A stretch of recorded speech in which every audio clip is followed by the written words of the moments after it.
அதை நல்லா வறுத்துக்கலாம். எந்த அளவுக்கு வறுத்து பொன்னிறம் ஆகிற அளவுக்கு வறுக்கணும். வறுத்து செஞ்சால் தான் நல்லாயிருக்கும். இல்லைன்னா ஒரு மாதிரி மந்தமாக ஒரு மாதிரி டேஸ்ட் இருக்காது. அதனால இதை வறுத்துக்கலாம்.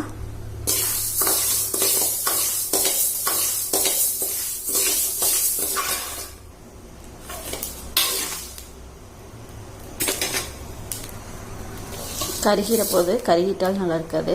இந்த அளவுக்கு நல்லா வறுத்துக்கோங்க. நல்லா வாசம் வரும். நெத்தியில் அரைச்சி எடுத்துக்கோங்க. இந்த அளவுக்கு இங்கே வருங்க கல் நின்றுருக்கு. அலசி நல்ல தண்ணி ஊற்றிக்கலாம். இந்தளவு தண்ணி வச்சுக்கலாம். வச்சுட்டு மூடி போட்டுக்கலாம்.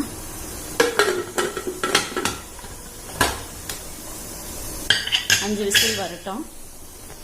5 7 கூட விடலாம். கொள்ளு மாதிரி தாங்க.